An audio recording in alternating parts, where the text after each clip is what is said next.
Daybreak Africa is your one-stop top-notch breakfast show that brings you all the interesting stories happening in and around Africa. Because we have all the morning essentials, including the latest news, sports, weather, and events. And of course, the people. Daybreak Africa on Television Nigerian. Weekdays, 9 a.m. to 10 a.m.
A great good morning to you and many thanks for joining us on today's edition of your one-stop breakfast show, Daybreak Africa on Television Nigeria. My name is Elvis Oga. And my name is Mercy Joe. Good morning, everyone. Good morning, Abuja. Hope you slept fine. Yeah, I did. I hope you did too. I did. All right, a whole lot has been happening. Yeah. We need to bring that to our people. Yes, Obaseki has resigned from the APC.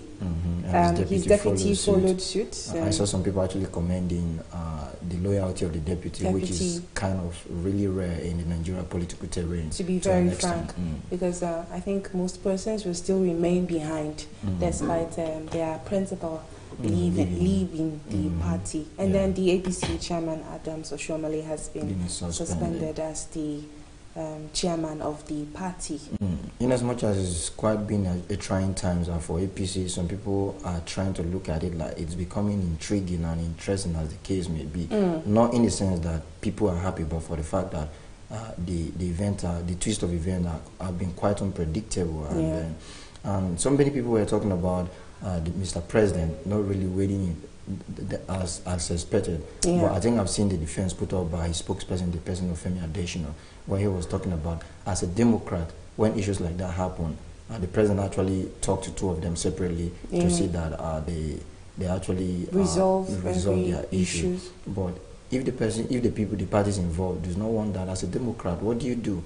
You allow the law, take its course, and that's exactly what the president has done, according to the defense put up by Femi Adesina. Yeah, very, very simple thing. But then, before the weekend, we see how everything unfolds. We see the new party that Obaseki will be putting to. We actually have some headlines from the national dailies talking about which we'll be bringing up much later on the newspaper review segment. Meanwhile, the major concern for the day: banditry, insecurity, and terrorism, especially in the northern part of Nigeria. Yeah, if you were telling me earlier on that the president has said that they're putting in place all measures to make sure to see that insecurity is curbed away. And we were also talking about the Katsina State governor that has come out to say that he has failed his people in securing them. That's a level of honesty coming from a man in position, and I think that way it will give room for other people who might really have one solution or the other to profile to the government and see how the stakeholders can be carried along and see that the issue is a thing of the past. I came across a speech credited to Mr. President yesterday when he was talking about the military having all what it takes to defeat terrorism, insecurity, and what have you. And we've been seeing it in the past few weeks. He actually made reference to the track record of the military, and then he was asking for patience. Like you said, that measures are being put on ground to see that. But then you asked the question, asking for patience. So how when many people's lives are involved? So how many lives would have been gone before then? If you look at what the president said they have done, he talked about mapping out some of the forests, about 6 forests in the northern part of the country, which serve as hideout to this bad element or criminal element in the society. And he was talking about purchasing night planes that would be used for surveillances at night and all. And I think it's actually a big step towards winning the war, because most times if we don't really strike at night, these people could actually use night as maybe one of the breeding ground to see that, okay, they take out their proper plan. And because we have seen situations whereby most of these attacks are done in the night, and then by the morning we are seeing news all over that bandits attacked this particular community and killed everyone overnight. You know, we always commend the collaboration between the ground troops and the Air Force, which have actually resolved to so much improvement. Because we see footages of all those arrangements that they make to clear this people. Yeah, but somebody was talking about, we know this is not a conventional war where you have these people in, you understand the targets, the base, and all of that. So people need to understand that, but in all, actions needed to be expedited on this case, so that, because people's lives are lost on a daily and it's cause for serious concern. Truly, and serious intervention, quick intervention. Although we see that the government is trying in the best possible way. I mean, we're talking about insecurity. Yes. It's something that is happening not just in this part of the world. It's a global issue. It's a global issue. Yeah. So the government will do their possible best, but we actually pray for the lives of the deceased. We send condolences to the families that have lost 1 or 2 persons due to all these banditry attacks. And we also give kudos and thumbs up to the military and everybody that has been involved in this fight as well. True. Nigeria recorded 419 new cases yesterday, bringing to a total of 17,148 cases in Nigeria. Recoveries, however, 5,623 recoveries. Sadly, 455 deaths. Yesterday it was 424 deaths. Today is 455. I saw the number of deaths recorded yesterday, and it's quite alarming. True. And then if you look at the way the cases came in yesterday, you saw that Lagos still 142. Lagos had the highest, then followed by Abuja, the FCT, with about 60. Then Bayelsa, surprisingly, and then River State. And the general story about the whole situation, the figures overall, you see that, Lagos is the highest with FCT coming second. But you now look at the wide gap between the figures in Lagos and FCT, that's first and second position. Yes. Lagos having... I mean, Lagos is like way up there. Ordinarily, before one can come to conclusion, you need to look at the differences in the population of these people as well, because we're not talking about community transmission. So when you look at... So, but Lagos is not... Lagos hasn't said anything about community transmission yet. But that's the case we have in the country now, because the borders are short, both air and land borders, so we don't have people coming from outside the country, so it's actually circulating within the community. So I wish as results of people that have tested positive is coming out, we can as well get the sources. If not the sources, we can as well get how many people they tested that amounted to, these are the persons that tested positive from this social amount that we tested. Truly, in a nutshell, I think it points my attention back to a particular headline we came across on the newspaper, the review segment yesterday, when it was talking about the safety of Nigerians now lies in the hands of Nigerians. So we just need to take the guidelines so seriously, in as much as we are not seeing, this virus being affecting people severely or seriously with the symptoms. That's what I mean, like what we used to see from other parts of the world where these people gasp for breath and all. But that does not mean it's not attacking your system. Sometimes if you've been following the nature of ailment and disease, it is even better that the symptoms come hard on you so that you treat them. If not, it will be eating your system without you knowing. At the end of the day, you now see unexplainable death everywhere. All right. You've heard it from my partner in progress. We need to still take this pandemic really very serious. It's happening and it's here and it's killing people. People are dying from the virus. Anyway, let's join Susan Achin on the news desk and hear what she has for us this morning. There are a lot of false information about the coronavirus. These are the facts. People of all ages can be affected by the coronavirus. However, older people and people with pre-existing medical conditions such as asthma, diabetes, heart diseases are more vulnerable to the disease. It is not for old people alone. Gargling salt and warm water or chewing garlic and ginger cannot prevent the virus. Drinking alcohol, hot lemon, palm oil or chloroquine will not kill the virus. The virus cannot be transmitted through mosquito bites. Antibiotics do not work against the viruses. Antibiotics work only against bacteria. Boiling pineapple peels, lime and ginger does not kill the virus. Putting raw onions in rooms will not ward off the virus. Using or spraying Dettol, special oils and water all over your body cannot kill the virus. There is no scientific evidence that cooking, drinking or eating any of these is an effective treatment for coronavirus. Do not self-medicate and take responsibility by sharing only verified messages from health authorities such as NCDC, Federal Ministry of Health and WHO.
Good morning and welcome to AM News. I am Susan Achin. The Nigeria Center for Disease Control NCDC on Wednesday said Nigeria has recorded 419 new cases of the novel coronavirus and an additional 31 deaths linked to the virus. The new figures put total infections in the country at 17,148. Although 5,623 persons have been successfully treated and discharged, 455 casualties have been recorded to the virus, according to the NCDC. As Nigeria joined the international community to celebrate the Day of the African Child, President Muhammadu Buhari pledged that the government will continue to protect children from sexual violence, domestic abuse and exploitation. The president also reiterated that his administration would continue to ensure that every Nigerian child has access to quality and affordable education by promoting free and compulsory basic education for the first 9 years of the schooling. He was quoted to have said this in a statement signed by the Special Advisor to the President on Media and Publicity, Femi Adesina. The meeting between the federal government delegation and the National Association of Resident Doctors on Tuesday ended in a deadlock. The striking doctors refused to reconvene after a brief recess, and their president, Dr. Aliyu Sokomba, said that they are not ready to shift position until their demands are met. However, the Minister of Labour and Employment, Dr. Chris Ngige, insists that the meeting was successful as most of the demands are being resolved. Also speaking, the Minister of Health says the government has the obligation to protect the health of citizens, and since the doctors are not ready to resume, certain steps must be taken. He also noted that a circular has been sent out to all government hospitals to open a register from Wednesday to take note of doctors that will resume for work. The Court of Appeals sitting in Abuja on Tuesday affirmed the suspension of Comrade Adams Oshomole as a member and national chairman of the All Progressives Congress APC. Ruling on the interlocutory appeal filed by Comrade Oshomole, the appellate court upheld the decision of the Federal Capital Territory High Court delivered by Justice Danla Misenchi, which in March ordered the suspension of Oshomole as well as restraining him from parading himself as national chairman of the party. In a unanimous judgment in the first appeal delivered by Justice Eunice Onyimanam, the court held that the FCT High Court had territorial jurisdiction to have entertained the suit as it did. The court also withdrew his rights and privileges as national chairman of the party, including his security details. Meanwhile, Edo State Governor Godwin Obaseki has formally resigned from the All Progressives Congress APC. The governor announced this on Tuesday after meeting with President Muhammadu Buhari at the presidential villa in Abuja, the nation's capital. He made the announcement 4 days after he was screened out and declared unfit to participate in the APC primary election ahead of the September 19 governorship poll in Edo State. Similarly, Edo State Deputy Governor Philip Shaibu has followed in the footsteps of his boss, Godwin Obaseki, to leave the All Progressives Congress. Mr. Shaibu announced his exit from the party on Tuesday. He stated that Oshomole's undemocratic and dictatorial tendencies exhibited at all times has become intolerable. Shaibu also pledged to stand with the governor of Edo State, Mr. Godwin Obaseki, wherever he may be. Now, the Lagos State government has stopped the reopening of worship centers initially scheduled for Friday, June 19 for mosques and Sunday, June 21 for churches. Governor Babajide Sanwo-Olu announced the decision at a press briefing on Tuesday. According to him, the development became necessary as a result of the rising cases of COVID-19 in the state.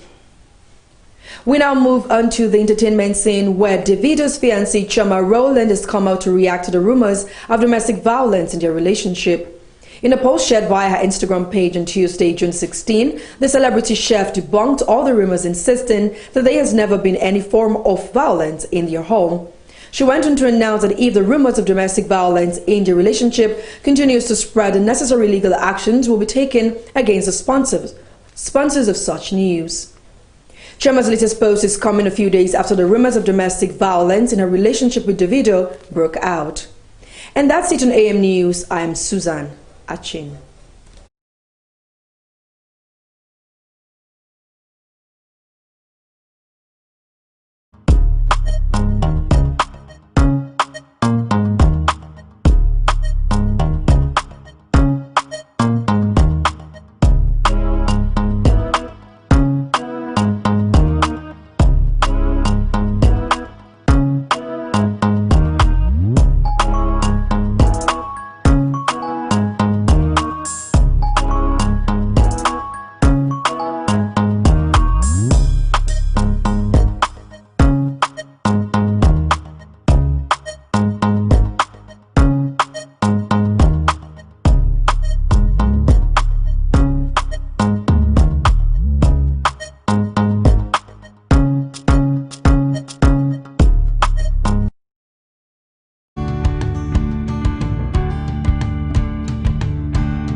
Okay. Welcome back. This is still Daybreak Africa on television Nigeria. That was news by Susan Achin there. And we had some juicy and sizzling gist from that news bulletin. I took likeness into the Chioma's gist. That's talking about debunking rumors about domestic violence. You know, it's actually a very serious situation. I begin to wonder sometimes how people forget that celebrities or public figures are humans as well. True. So ordinarily, if we are frowning at domestic violence and we now talk about the video assaulting Chioma without recourse, I mean, lots of rumors have been going on over the weekend for the past 2 weeks now. But then domestic violence, that's really to the I think it's good that Chioma has come out to speak up against this. But like somebody was talking about the other day, that there's an element of truth in every rumor. Because this is not the first time they're actually if you see the way she has gone about the whole situation, you might see that maybe things are not really okay because she said David, and I didn't see that coziness around them, or even though there was a point she was trying to maintain. Drive home. She was trying to maintain their togetherness when she said they would jointly pick up a case against anybody who continued to peddle false rumor like domestic violence and all. You know, that's by the way. Let's move to the dailies. Yes, the dailies, right. All right, the first newspaper, we'll be taking a look at the Punch newspaper this morning. Foreign reserves fall by $1 to $9.83 million in 1 week. That's page 2. Below that, new electricity tariffs effective July, says Minister. That's page 21 of the Punch newspaper. UK researchers list drugs likely COVID-19 cure. Well, that's a nice one there. Yes. You can get to read that on page 29 of the Punch newspaper. Still beside that, Wadume, soldiers shot our driver, fired at me in the bush, says survivor. I'll take that again. Soldiers shot our driver, fired at me in the bush, says survivor. You can take a look at that on page 10 of the Punch newspaper. Below the picture nameplates, businessman being investigated for 75 million naira fraud dies during COVID-19 tests. So he died during the COVID-19 test. Wow. The process of testing. Testing, all right. And then he was being investigated as well. Anyway, beside that, Naira Marley, executive jet fight dirty. Fashola denies involvement. Well, it looks like this Naira Marley story will not end because lots of people are now being dragged into it. Just yesterday, Susan was telling me about Kim Oprah also being in a jet. We're just hearing different names. So we see how that goes. Well, that's all for the Punch newspaper this morning. All right, let's take a quick look at headlines we have from the Daily Sun. And beside the nameplate, we have insurgency, financial crisis pushing Nigeria to a precipice. EU and Article 1. That story is on the page 26 of the Daily Sun. And then we also have the banner headlines talking about the Edo crisis with a caption, as anxiety mounts in Edo over Gilbert ticket, Oshomole, Governor Obaseki lose out in APC. Those stories are contained on the page 6 and the page 27 of the Daily Sun. Below that, you have Governor dumps party heads for PDP. Appeal court affirms suspension of APC national chair. PDP announced NWC meeting to consider waiver for embattled governor withhold screening. Will go to court if PDP fails him, vows suspending chairman. You can pick a copy of the Daily Sun to get more details concerning that. Now let's take a look at the picture story, which is talking about Lagos making a U-turn on reopening of mosque and school. The caption is, Lagos makes U-turn on reopening of mosque and churches. Worship centers to remain short, says governor. That story can be found on the page 27 of the Daily Sun. All right, let's take a look at the Nation newspaper. The big headline here, Edo Governor Obaseki Shaib will resign from APC.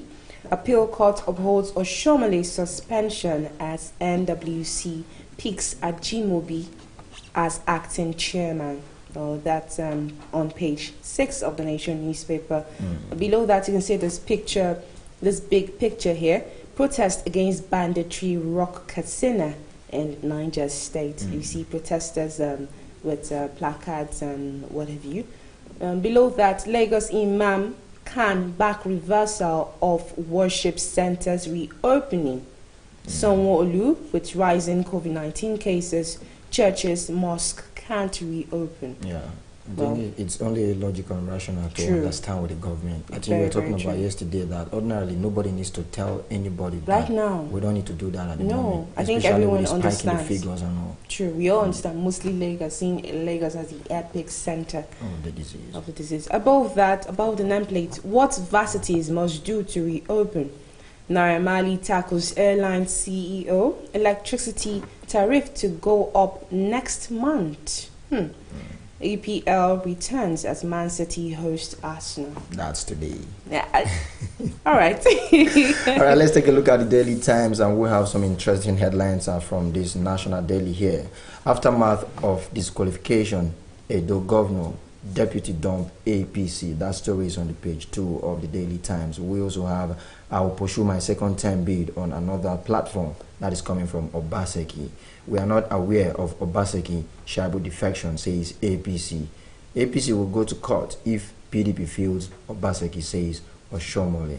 When we were talking about this story yesterday, we were looking at it from the allegations or the angle that Oshomole was looking at it. Do we see that even though if he picks if he wins the election from another platform, do we see maybe a political opening using that case against him in court? Because a precedence has already been set in Bayelsa. Yeah. We'll be looking at that. Okay, still coming from the Daily Times, we have COVID-19. FG gives condition for reopening schools. Dangote clarifies ownership of Okpeila mines. And then we have Minister pledges assistance to secure 10 billion naira media intervention fund. You can look up that story on the page 4 and then pick a copy of the Daily Times to get more details on these headlines we just shared with you. Yeah. Okay, moving to the Guardian newspaper. The big headline here: suspense as airlines resume operations without bailout. That's on page 6 of the Guardian newspaper. Beside the picture nameplate, Why I Quit APC by Obaseki. That's like the inside story of the Guardian newspaper, so you can get that on page 6. Above the nameplate, JAM pegs cut-off mark for varsity admission at 160. That's on page 3.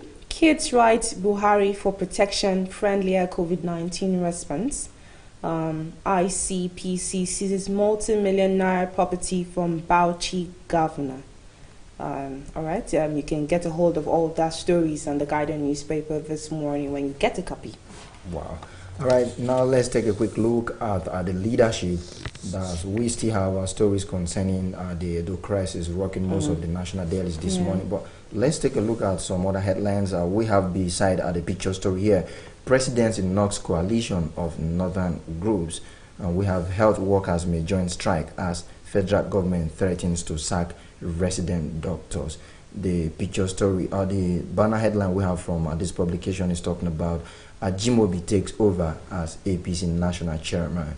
As appeal court affirms Oshomole's suspension from party, Obaseki quits APC, says, my political battle will deepen democracy. We are not aware of this resignation. Party, he will soon join us. That is coming from PDP. And then Lukman calls for caution, urges APC members to remain steadfast. Akeredolu present nomination form to PMB, that is President Muhammadu Buhari, confident of re-election in Ondo governorship poll. You can pick a copy of the leadership newspaper to check out details of these stories and many more. Okay, this day newspaper, I'll go to the headline above the nameplate. New electricity tariffs take effect in July, Minister insists. That's on page 5 of this day newspaper. Federal government rolls out guidelines for reopening of schools. Research shows UK drug reduces COVID-19 deaths. That's a good news. You know, the other day Susan was saying something about if we cannot find a cure yet, at least we should record more recoveries. True. At least. Less deaths. Lagos suspends plans to reopen worship centers. You can get all of that on page 35. Obaseki resigns, Oshomole suspended, at Jimobi hospitalized, NWC divided. That's like 1, 2, 3, 4. Too much for a particular party. 14 back suspended chairman, 3 opposed, 3 neutral. Gaidon claims chairmanship.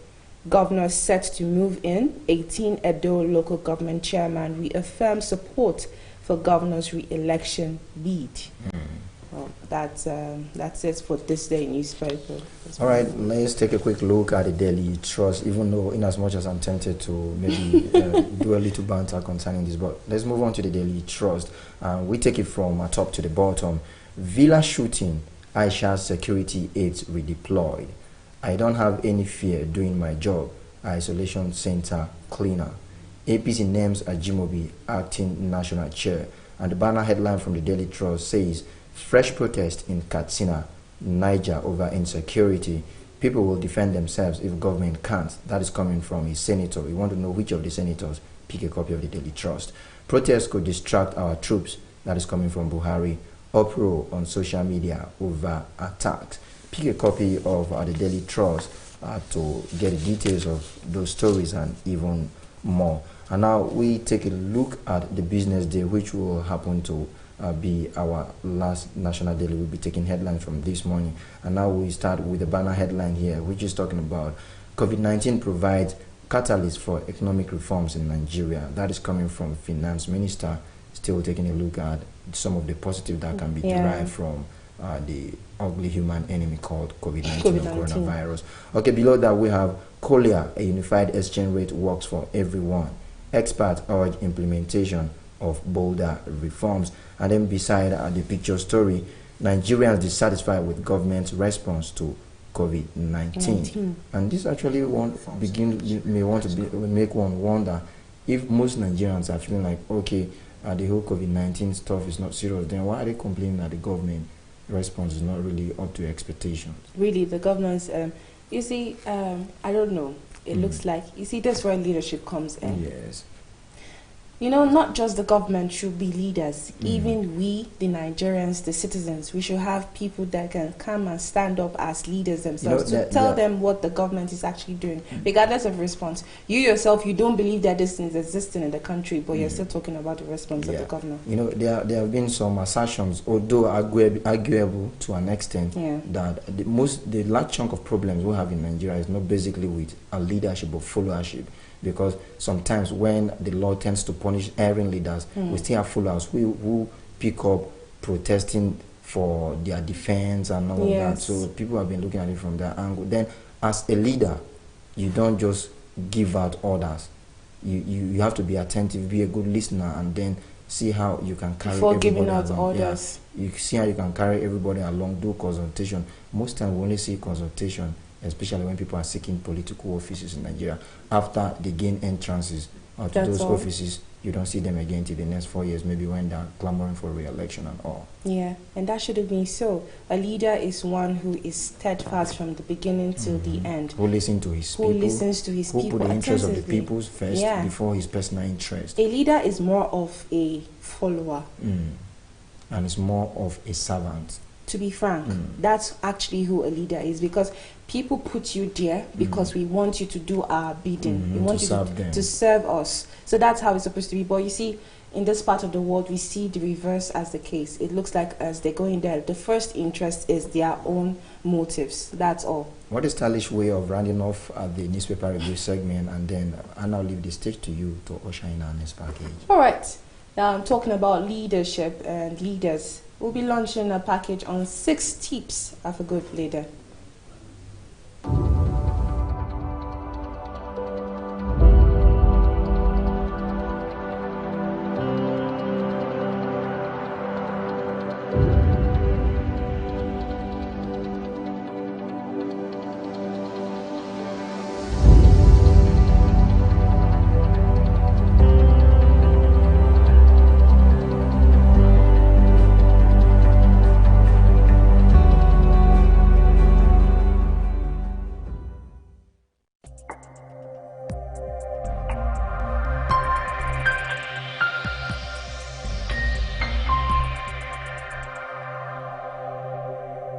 Good day, viewers out there. It's my pleasure to be on this Leadership Series, Volume 1, the maiden edition of this fantastic leadership program that educates you, informs you on the importance of leadership, both to the society, immediate society, and to the larger world out there. Well, many leaders also serve as parents, happily balancing a daily workload with ball games and family dinners. Along the way, most of those leader parents also realize the influence they have over young minds. Today's children are tomorrow's leaders. Everyone knows that. And most especially if those children have parents who are leaders. While leadership skills can come naturally, children learn lessons along the way that significantly impacts them later in life. The right words at the right time can make all the difference. My name is Ade Della, and when we come back from this short break, I will be taking you through some great tips that will help you build all the future leaders around you. Stay tuned and don't go nowhere.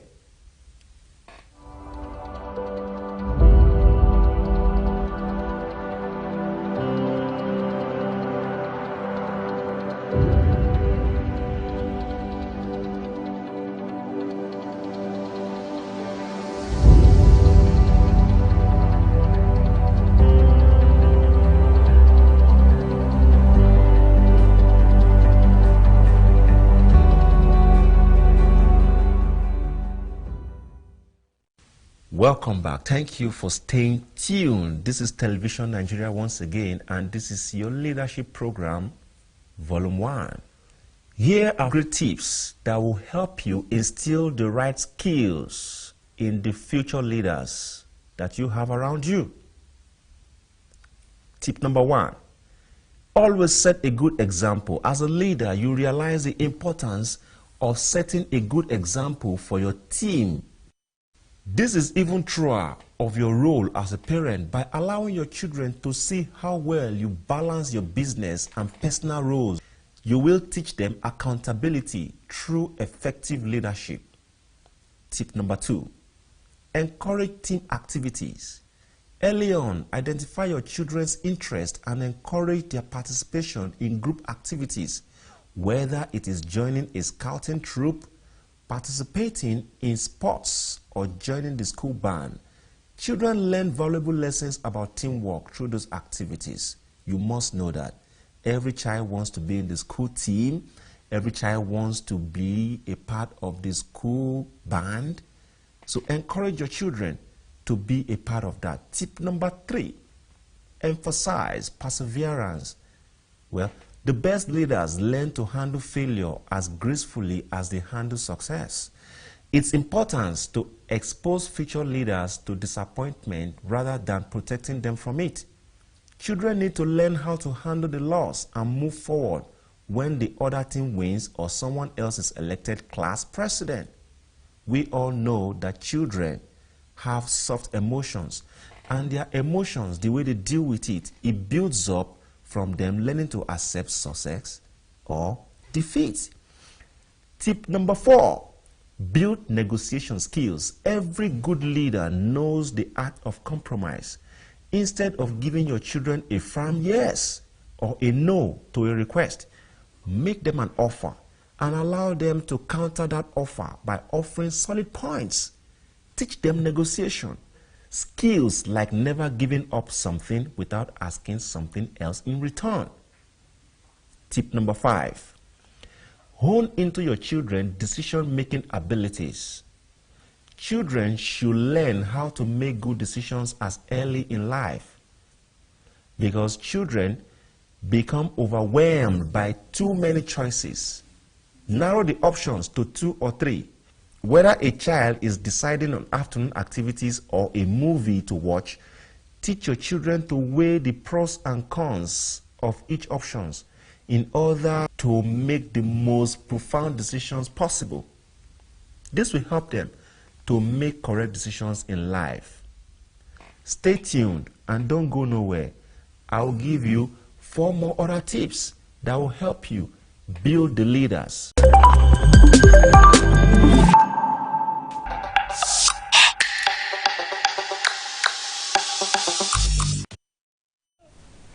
still watching Daybreak Africa on television Nigeria, and welcome back from that amazing package on 6 tips of leadership. I love the particular point he was talking about, how we can inculcate leadership qualities in children by not giving them outright rejection or approval, or trying to make them feel that there's something they must do first before you actually, like giving them options so that they can pick one and then offering one and leaving one. Like, that's amazing. Yeah, so I think it's just like saying charity begins at home. So how they have been trained in their homes to become leaders is what follows them as they grow up eventually. All right, let's move to the help desk and see what they have for us this morning.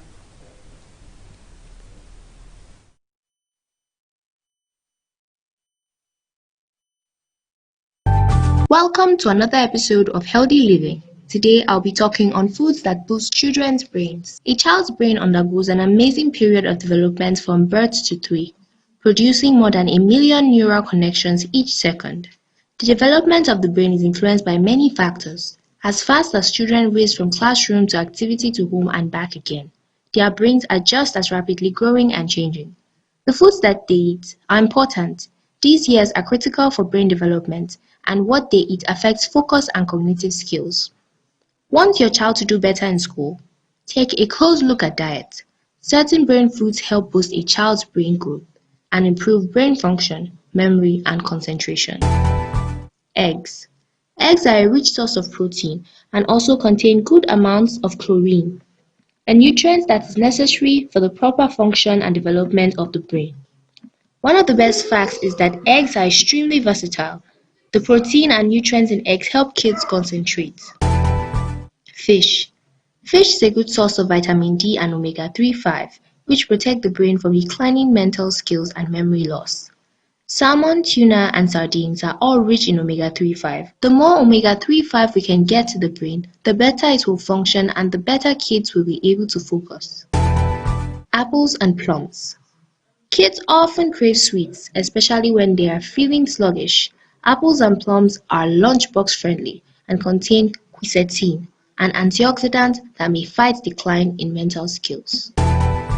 Milk and yogurt. Milk and yogurt also provide a bigger punch with both protein and carbohydrates, the preferred source of energy for the brain. Milk contains vitamins that benefit the neuromuscular system and the overall life cycle of human cells. Lean beef, meat. Iron is an essential mineral that helps kids stay energized and concentrate at school. Lean beef is one of the best absorbed sources of iron. In fact, just 1 ounce per day has been shown to help the body absorb iron from other sources.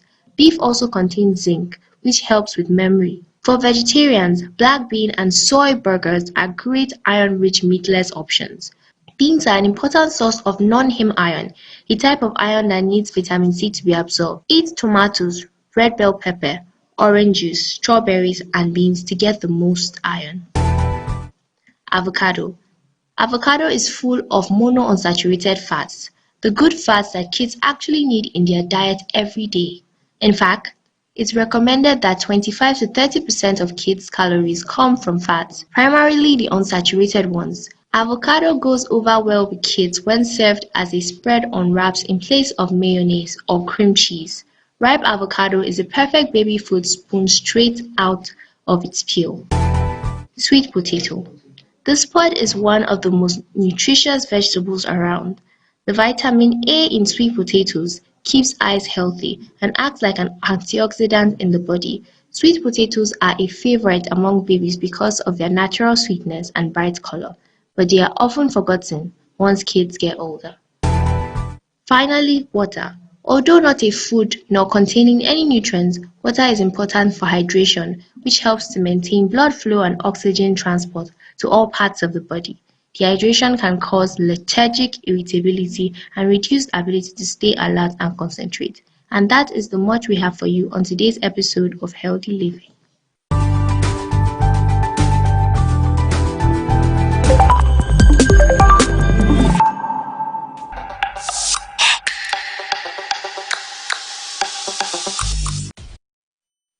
Welcome welcome back from our health desk, where you just listen to some healthy living tips, particularly how to boost the brain of your child.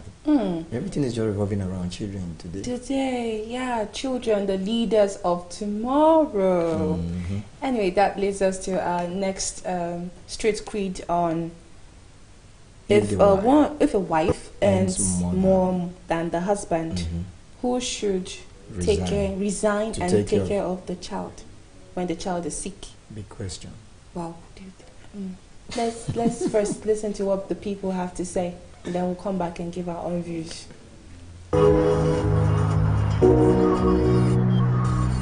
What's up, my people? How you doing? It's your girl BB to the B-O-W-E on another episode of Street Creed with Television Nigerian. So today I'm on the street of Abuja and I'm coming to ask just one simple question. I'm not here to make people jabber this evening. No. I'm just here to ask a question. What would you do in a situation where, as a man, you're earning 150,000 naira and your wife is earning 550,000, and you guys happen to have a child who is sick, and the doctor recommends that one of you has to resign to stay with the child, like the child needs other supervision? Who do you think it's best to resign in this situation? Is it the wife earning 550 or the husband earning 150? Please, before you answer, consider the Nigerian economy and follow me. Let's hear what people have to say. Supposed to resign? Me, I think say na the man no, because based on this Buhari regime, how boy, no if say make the woman can't resign, no, Abba. I go say no, forget the man thing, no. Na Buhari regime we dey. Want the man thing, I go take care of the pikin. Now the serious case be that one. Just forget that. Now the real talk be that one. So you go agree to sit down? No. The problem is based on the money where they inside, I go just sit down for us. Make the wife they do this thing. You understand? Because for Nigeria we dey now. You want count the how much you they make now? Now who they make now be your guy for house. No reason now. Bone the man thing. You go take care of the pikin for 1 week at least. The woman go to get way forward. When I go to chop well. That's why I like you, bro. Now the simple truth. Thank you. Yes? You're supposed to resign now. It's my wife now. Why? Because I don't want to be an houseboy. How, bro? You know, God that make him earn 550, me, I can also earn 550. You know, women, if women became a house provider, the rubbish men. Really? Yes, so that's why You think so? I can't sit at home. I mean, your wife money for that does not mean my salary is enough for us. Okay, I think it requires deliberation, and if I were to be in that situation, I would probably say the husband, because of economical reasons. If the wife is earning more and she has the capacity to sustain the family in the time where the husband has to be off work. Thank you very much. Think we'll resign. I would resign as the man. Why? Because basically it's not just about the whole why should the man resign and all that. You have to consider some basics. Like you said, she earns more than me. So why not? I don't see it as anything. I would resign. When probably the child is okay, I'll find another job. It's my husband. Why? Because of the money that I'm collecting. If I'm collecting high rate, it's my husband that will resign for me to work, because his own rate is small. My own rate is high. If you even pay no salary, so. Yes, of course. Thank you. Not that I do not respect my husband, I respect him so much, but according to the salary is high, and my husband own is low, so my husband have to step down for me to work. So personally, I think with the Nigerian factor, I think the husband should resign, because they still have to pay for the medical bills, and then 150 to 550, I mean, it's outrageous. So people should drop this Nigerian, man, it's a woman's job to look after the home. So 550 is a lot, so it's not even something the man should just drop his pride and resign. So personally, I think that's what I feel. I beg you, what's up, my people? Can you imagine my cameraman embarrassing me on the street? All right, it's your girl now, and you've heard everything on the street. I don't waka, I don't ask people questions, so my shoe don't cut, I don't tire. But all the same now, you've heard it. What do you think? What's your own opinion about this matter? Do you think the man should step down? Do you think the woman should step down? If you want to answer, please comment below. Follow us on all social media platforms, and do well to subscribe. Till we meet again, I'm still your girl, BB to the B-O-W-E.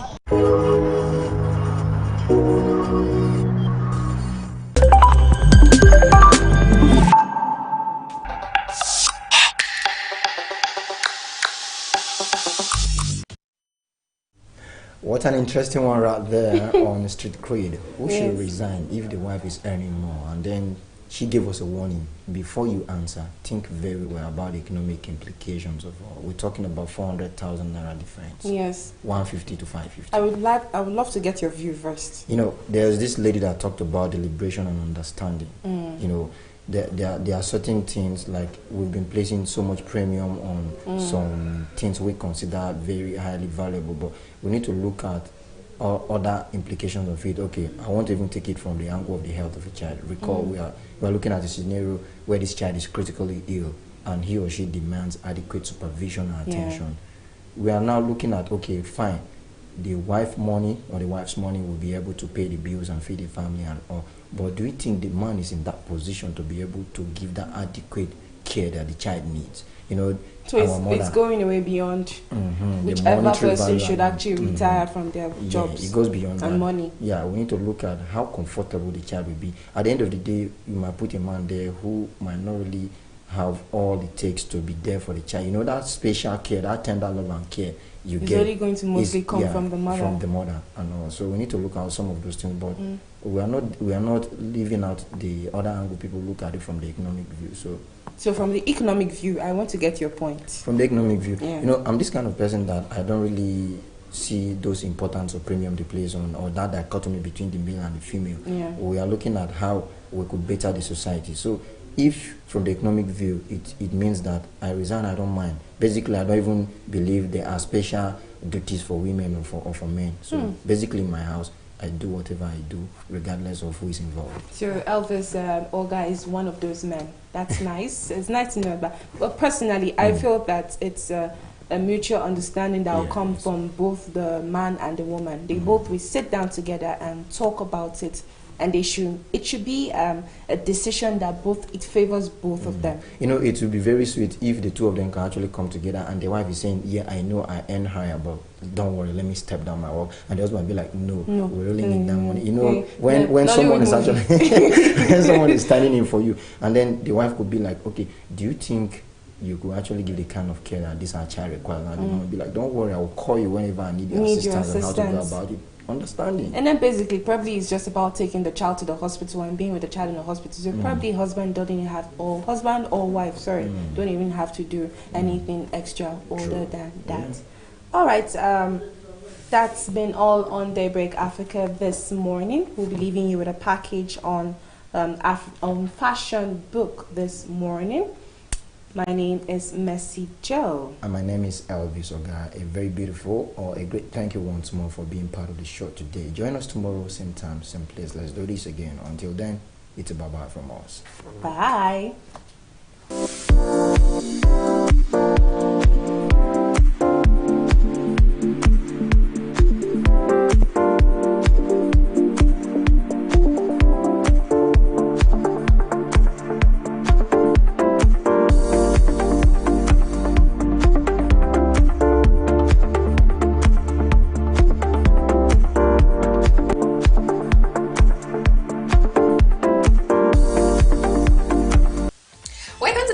Fashion book. I am Uchichi Lemo.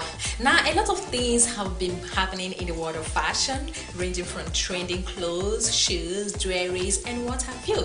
Now, have you heard about Shark sneakers? Well, it is a trending shoe that is making wave, and everyone is loving it, including the celebrities. I'm sure you're going to love it. Just have a look at it.